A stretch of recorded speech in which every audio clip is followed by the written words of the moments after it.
Since the dawn of the 19th century, the First Nations peoples of the United States and Canada have endured an egregious saga of mistreatment, cultural suppression, and systemic marginalization. In the early 1800s, the American government embarked upon a relentless campaign of forced removal, with war and armed threats as their tool, seeking to dispossess First Nations of their ancestral territories in the name of westward expansion. Similarly, in Canada, the First Nations witnessed the devastating implementation of the residential school system. This odious policy, driven by an assimilationist agenda, aimed to eradicate Indigenous languages, cultural practices, and spiritual beliefs. However, the Indigenous populations in both countries continued to prosper and thrive, with serious calls for justice and representation being made well into the 20th and 21st centuries.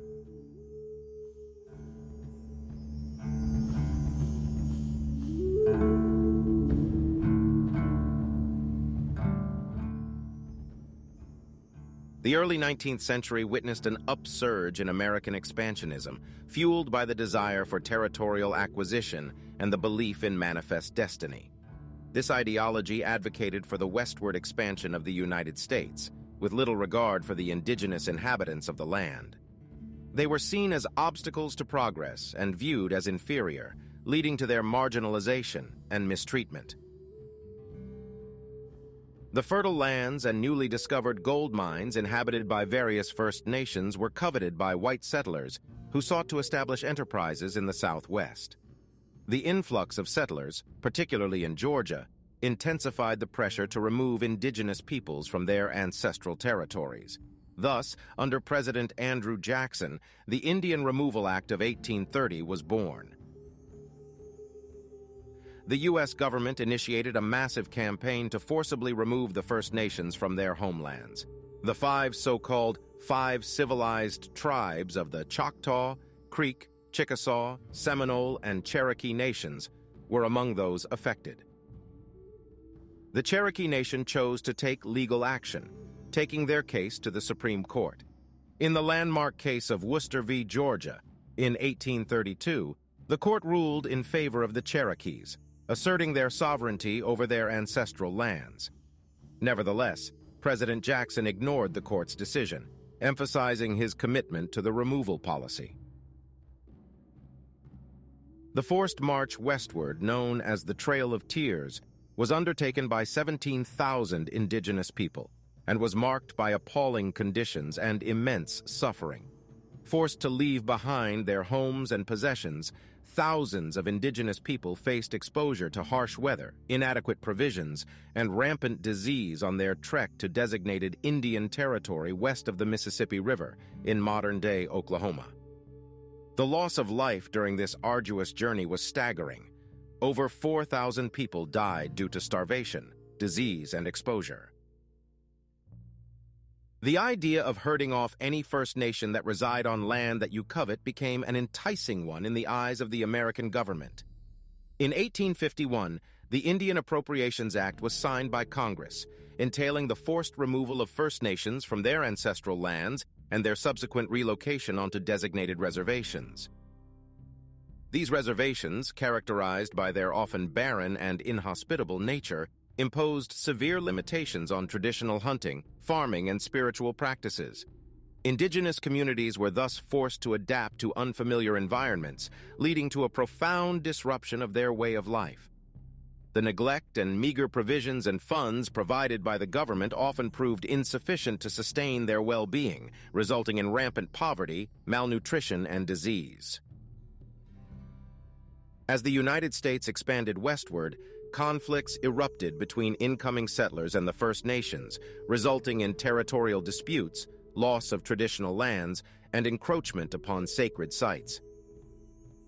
This period witnessed a series of bloody battles, including the Sand Creek Massacre and the Fetterman Fight, underscoring the dire need for a new approach to peaceful coexistence. Fort Laramie, located in present-day Wyoming, emerged as a vital diplomatic center due to its strategic position along the Oregon Trail and its role as a rendezvous point for various First Nations and fur traders. The fort's reputation as a neutral ground made it an ideal location for treaty negotiations. The Treaty of Fort Laramie in April 1868 recognized the Great Sioux Reservation, a vast expanse of land encompassing much of present-day South Dakota, Wyoming, and Nebraska, set aside for the Sioux Nation. Within this reservation, specific areas, such as the Black Hills, were sacred sites to the Sioux and were strictly reserved for First Nation use. However, the Treaty of Fort Laramie did not last. The discovery of gold in the sacred Black Hills in 1874 led to white settlers and miners encroaching on the Great Sioux Reservation. The American government lacked the willpower to halt the settlers, instead issuing an ultimatum to the Lakota Sioux people to leave the land by 1876 or be branded as hostile. Under the leadership of renowned Lakota Sioux chiefs Sitting Bull and Crazy Horse, the Lakota and Northern Cheyenne nations forged a confederation to resist the encroachment of the white settlers. They sought to protect their sacred lands and traditional way of life from further infringement.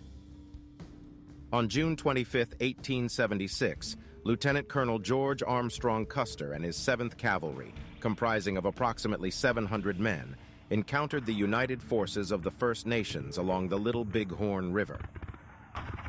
In a daring move, Custer divided his regiment into 3 separate battalions, aiming to surround and overwhelm the encampments from different directions.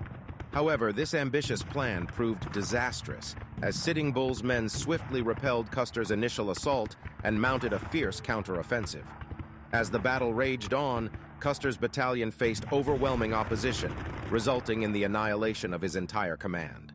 Custer himself was killed.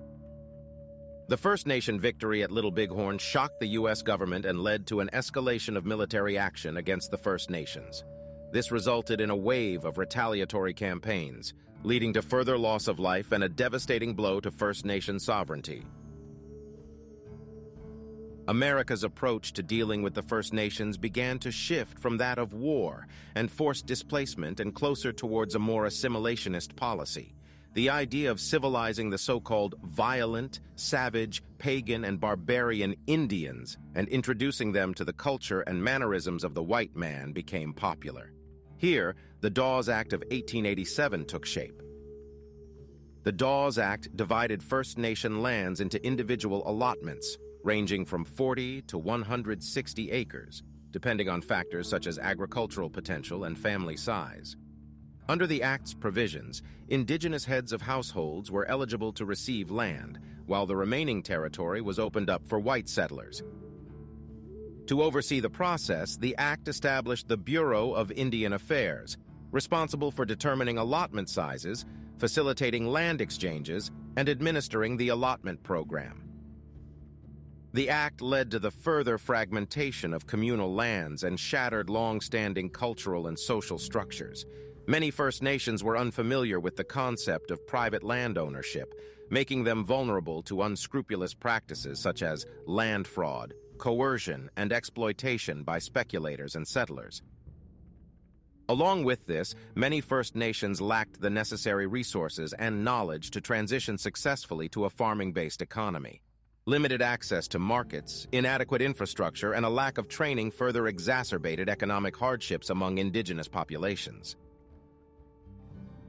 In the 1870s and 80s, the ghost dance movement spread throughout various First Nations west of the Mississippi, including the Lakota. The ghost dance was a spiritual movement that offered hope and solace in the face of the immense suffering and cultural devastation brought about by the American government. However, unfounded fears and misconceptions among white settlers and government officials painted this peaceful movement as a precursor to rebellion. Consequently, the U.S. Army was deployed to suppress what they perceived as a threat. On the morning of December 29th, the 7th Cavalry arrived at the Lakota camp near Wounded Knee Creek. Under the guise of disarming the Sioux, the troops encircled the camp. As tensions soared, a scuffle broke out when a deaf Lakota man refused to surrender his rifle, and a shot rang out. The soldiers responded with a barrage of gunfire, unleashing a hailstorm of bullets upon the defenseless Lakota Sioux. The massacre unfolded rapidly, leaving roughly 300 unarmed Lakota men, women, and children dead or wounded in the snow-covered landscape.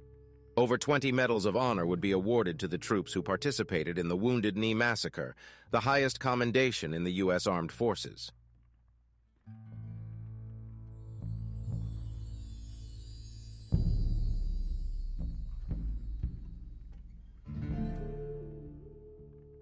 In the wake of Confederation in 1867, Canada sought to solidify its own territorial expansion westward.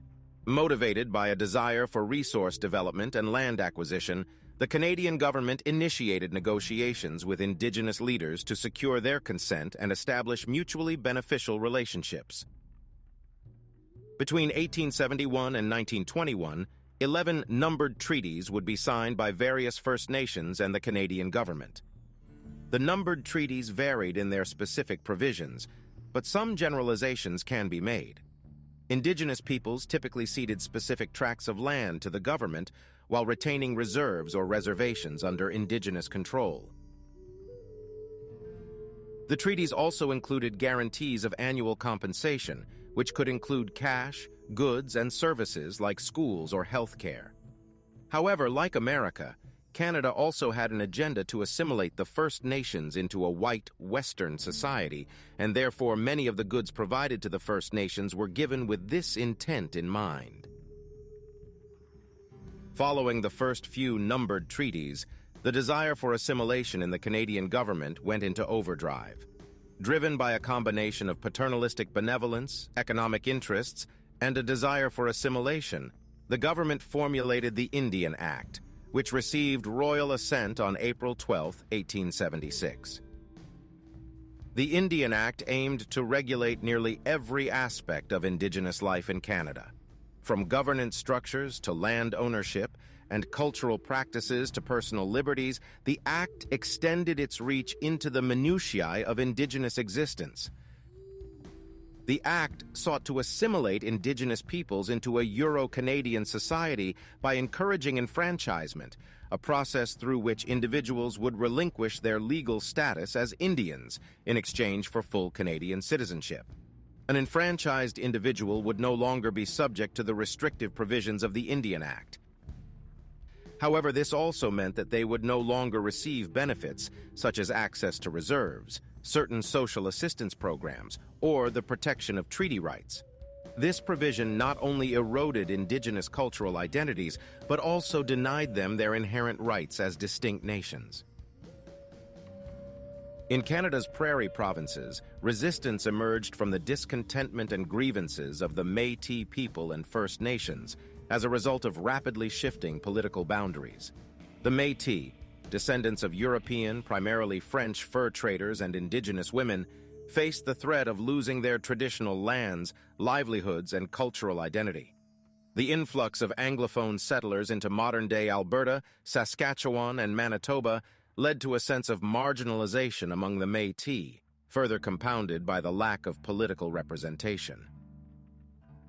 After the purchase of Rupert's Land from the Hudson's Bay Company by Canada in 1869, the arrival of Canadian surveyors in the Red River Colony exacerbated tensions and ignited resistance. At the forefront of the Red River resistance stood Louis Riel, a charismatic Métis leader. The resistance culminated in the creation of the province of Manitoba in 1870, where the Métis had a say, albeit small and rather uninfluential, in how Manitoba was ran. The Métis were so disadvantaged in Manitoba that Riel's movement moved further west into Saskatchewan. As white settlers moved further into the prairies, the Métis and the local First Nations, including the Cree and Siksika, saw their way of life be slowly dismantled. The near extinction of the bison herds that the Plains First Nations of Canada survived on drove many to starvation. Along with this, the Métis still waited on reassurance that their homesteads and farms in Manitoba would be guaranteed. Here, Louis Riel came to the forefront of resistance once again. In March of 1885, Riel declared the creation of a new provisional government of Saskatchewan, looking to reassert and guarantee Métis land rights. The Battle of Duck Lake marked the initial outbreak of violence, as the Métis and First Nations inflicted a heavy blow on the government forces. The subsequent engagements at Fish Creek, Cutknife Creek, and Batoche further highlighted the fierce resistance put forth by the Métis and their indigenous allies.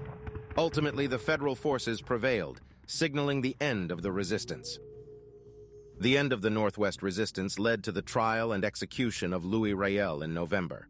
The defeat of the Métis and the subsequent suppression of indigenous autonomy solidified Canada's dominion over the Western Territories. The resistance also highlighted the deep-rooted disparities and grievances between Indigenous peoples and the Canadian government, setting the stage for future struggles for recognition and self-determination. The idea of the residential school system in both the United States and Canada were one of the manifestations of their policies aimed at assimilating the First Nations, specifically targeting Indigenous children. Under the guise of providing education, the true intentions of the residential school system were to eradicate Indigenous cultures, traditions, and languages. In 1879, the Carlisle Indian Industrial School in Pennsylvania opens as the United States' first off-reservation residential school. Founded by Richard Henry Pratt, who modeled Carlisle after an assimilation experiment with Indigenous prison inmates, Carlisle was designed so that all the Indian there is in the race should be dead. Kill the Indian in him and save the man. In Canada, residential schools propped up much earlier. In 1831, the Mohawk Institute in Ontario is opened by the Anglican Church. In 1881, residential schools began to be federally endorsed with amendments to the Indian Act. Now, residential schools were funded and operated by the Government of Canada in conjunction with the Roman Catholic, Anglican, Methodist, Presbyterian, and United Churches. Like in the U.S., Canada's residential schools were designed to kill the Indian in the child. The implementation of the residential school system involved the forced removal of Indigenous children from their families and communities, placing them in these boarding schools often far away from their ancestral lands.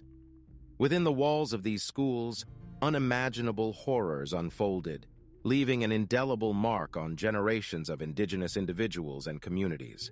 Indigenous children were subjected to a comprehensive regime of forced assimilation, aimed at severing their connection to their cultural heritage. Upon their arrival, they were given a white Christian name.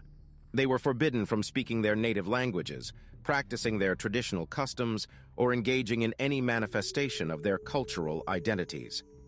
These practices aimed to suppress Indigenous cultures, rendering them subordinate to Western norms and values.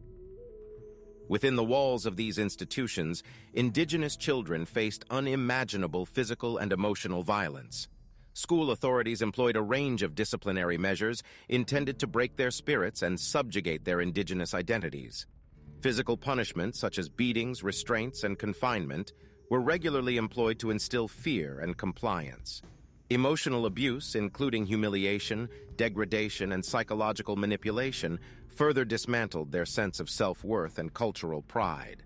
Tragically, the residential school system was marred by rampant sexual abuse and exploitation of Indigenous children. In a horrifying betrayal of trust, individuals in positions of authority perpetrated these heinous acts, inflicting severe and lasting trauma on vulnerable victims. The system's power dynamics created an environment where perpetrators were shielded from accountability, exacerbating the suffering endured by the victims. It is nigh impossible to fully comprehend the trauma and damage the residential school system inflicted on the First Nations in both countries. The abuses suffered within these institutions left enduring scars that transcended individual experiences. The trauma inflicted on Indigenous children reverberated through subsequent generations, leading to intergenerational trauma, loss of cultural identity, and a range of social, psychological, and health issues within Indigenous communities. As societal attitudes and policies shifted towards a more inclusive approach, the schools in the United States and Canada gradually ceased operations, although some continued to exist in diminished capacities. As of 2020, 7 boarding schools continue to be federally funded in the U.S., 3 of which are controlled by Indigenous community leaders. In Canada, The last residential school closed its doors in 1996, marking a significant turning point and the beginning of an era of reckoning and healing. The widespread destruction of the First Nations caused by the federal policies enacted by the governments of the United States and Canada left many Indigenous families, especially on reserves, plagued by poverty, high death rates, and socioeconomic barriers. Here, in 1951, amendments to the Indian Act in Canada gave control of Indigenous child welfare to the provinces. Faced with the issues on the reserves, provincial child welfare agencies chose to remove Indigenous children from their homes, rather than provide community resources and supports. The abject poverty of many Indigenous families gave the child welfare system the proper justification to do so, beginning the phenomenon of the 60s scoop in Canada. In the United States, a similar phenomenon occurred, labeled as the Indian Adoption Project, though it is not as extensively acknowledged. Some 11,000 Indigenous children would be taken from their families in Canada alone and placed in non-Indigenous, typically white families. Here, like the residential school system, assimilation took hold, seeing Indigenous children experiencing cultural alienation, loss of language, and identity confusion as they were raised in non-Indigenous households, often stripped of their cultural heritage. This rupture in familial and community bonds resulted in severe emotional and psychological distress, perpetuating a cycle of intergenerational trauma.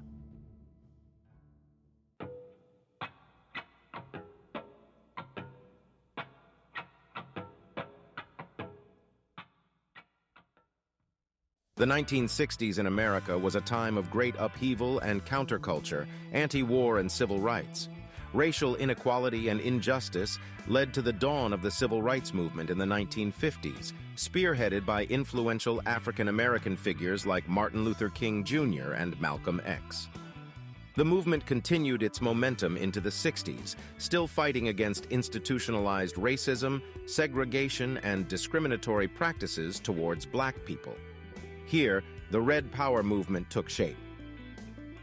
For too long, those of the First Nations in the United States and Canada suffered from devastating policies designed to destroy them. The National Indian Youth Council, or NIYC, in 1961, and the American Indian Movement, or AIM, in 1968, sought to address the issues of poverty, inadequate health care, and substandard education affecting Indigenous communities, as well as systemic issues faced by Indigenous peoples, such as police brutality, economic inequality, and the violation of treaty rights. On November 20th, 1969, a group of 70 determined Indigenous activists led by Richard Oakes embarked on a daring journey. Led by members of the American Indian Movement, they seized control of Alcatraz Island, the former infamous federal penitentiary located in the San Francisco Bay, claiming it in the name of Indians of all tribes. By occupying the island, AIM reclaimed a symbol of confinement and hoped to transform it into a beacon of Indigenous resilience and empowerment. The activists envisioned Alcatraz as a cultural and educational center, a place where First Nation heritage could be revived and celebrated. Despite facing numerous challenges, such as lack of access to basic amenities and mounting tensions between the activists persevered. They established a well-organized community on the island, creating a school and communal living spaces.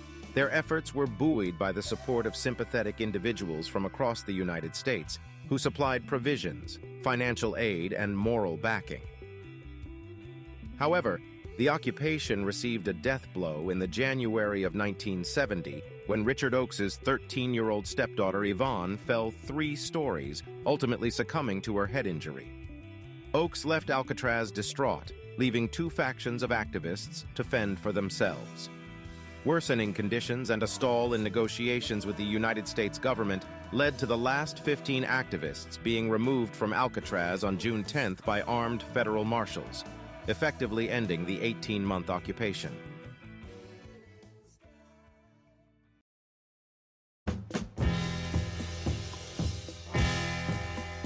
We were all wounded at Wounded Knee.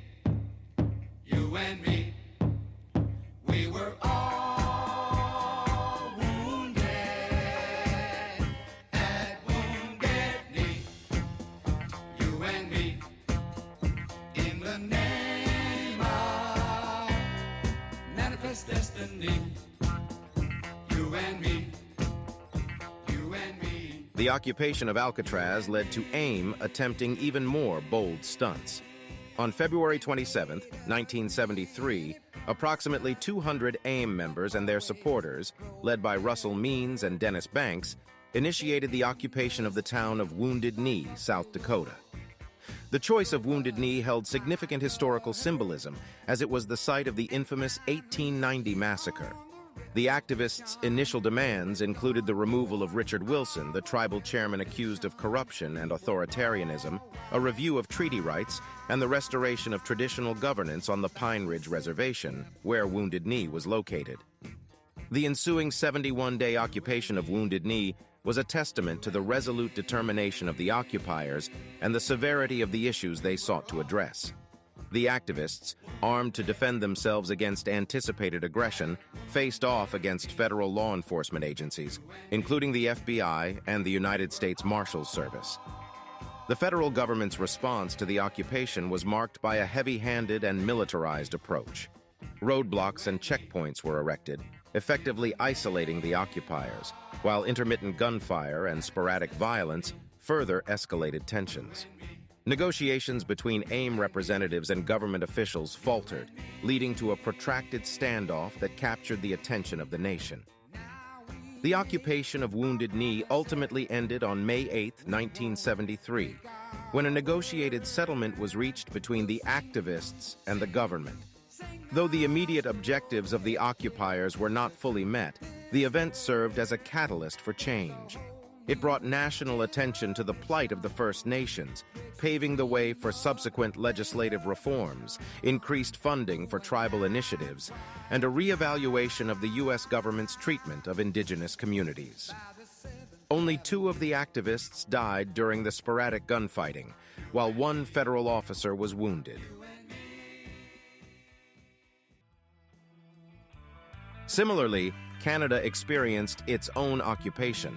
In 1990, in the town of Oka, Quebec, the Oka crisis emerged as a result of a land dispute between the Mohawk people of Kanesata, Quebec, and the town of Oka, triggered by the proposed expansion of a golf course and townhouse complex onto sacred Mohawk burial grounds and unceded traditional territories. Despite vehement opposition from the Mohawk community, local authorities and developers pressed forward, underestimating the depth of resistance they would face. The Oka crisis erupted on July 11, 1990, when the Mohawk community established barricades to prevent further encroachment on their land. As tensions escalated, the crisis gained nationwide attention, drawing indigenous activists and supporters from across the country. The Quebec Provincial Police, or SQ, intervened, attempting to dismantle the barricades, but encountered fierce resistance. The situation quickly took a drastic turn on that day when the use of tear gas, concussion grenades, and an exchange of gunfire resulted in the death of Corporal Marcel Lemay, an officer with the SQ. This event further heightened tensions and served as a catalyst for increased militarization. On August 20th, the Canadian Armed Forces were brought up to deal with the crisis. 4,000 soldiers took up positions surrounding the Mohawk activists, eventually de-escalating the situation by September with the Oka activists relocating to a local treatment center. On September 26th, the last day of the 78-day siege, over 50 Mohawk men, women, and children left the treatment center. Expecting an orderly surrender, Army Command was left confused. In this confusion, a soldier would bayonet 14-year-old Wanique Horn Miller in the chest, nearly killing her. The incident became front-page news across the country. In the aftermath of the Oka crisis, significant strides were made in addressing indigenous land claims and expanding indigenous self-governance. The events at Oka fueled a renewed commitment to reconciliation and spurred a broader national dialogue on indigenous rights. Furthermore, the crisis acted as a rallying cry for indigenous peoples across Canada, inspiring solidarity and invigorating activism in the pursuit of justice and recognition. In the late 20th century, the courageous voices of survivors of the residential school system and Indigenous leaders began to resonate across Canada, demanding accountability, acknowledgement, and justice for the atrocities suffered in the residential school system. The pivotal turning point occurred in 2006 when the Indian Residential Schools Settlement Agreement was signed between the Canadian government, the churches, and First Nations. This historic agreement, born out of litigation and negotiation, established the foundation for the Truth and Reconciliation Commission, or TRC. The agreement gave the TRC 5 years and a $60 million budget to ultimately establish a final report on Canada's horrific treatment of its Indigenous inhabitants and how to confront this terrible past. At the heart of the TRC's mandate was the pursuit of truth. This entailed creating a comprehensive historical record of the residential school system, illuminating the abhorrent abuses that had been concealed for far too long. It involved compiling testimonies from survivors, documents, and other forms of evidence to expose the truth and dismantle the web of denial surrounding the school's operations. The TRC's final report, released in 2015, contained the 94 calls to action, which represented a roadmap for the nation's reconciliation journey. These actionable recommendations encompassed various domains, including education, justice, health, language and culture, and the media. They aimed to rectify historical injustices, address systemic barriers, and build a more inclusive and equitable society. The TRC successfully unveiled a dark chapter in Canadian history, one that had long been suppressed and ignored. The Commission's findings exposed the magnitude of suffering endured by Indigenous communities, forcing Canadians to confront uncomfortable truths and challenge their own complicity in perpetuating systemic injustices. The TRC's recommendations continue to serve as a guiding light for policymakers, educators, and advocates striving for meaningful change. The Commission's legacy lives on in the ongoing work of reconciliation, as Canadians collectively strive to build a nation founded on principles of justice, equity, and respect for Indigenous rights. Despite a century of genocidal assimilationist policies that make up the egregious saga of mistreatment, cultural suppression, and systemic marginalization of First Nations in both the United States and Canada, it is important to take note of their resistance and unwavering determination. If these policies were ever fully successful, if they ever did fully kill the Indian to save the man, there would be no First Nations to talk about in the present tense. Yet today, they stand strong, with an ever-vibrant and booming population that has coincided with an explosion of new art, culture, music, story, and even film and politics. At the end of the day, the importance of recognizing, learning about, and reconciling over the atrocities committed by the United States and Canadian governments on their Indigenous populations have become ever greater. And still, it remains important that the rights, dignity, and self-determination of Indigenous peoples are striven for and upheld, where their rich cultural heritage is celebrated and preserved, and where the wounds of the past are finally healed. Only through such resolute action can both nations hope to forge a society that truly embodies the principles of justice and equality for all.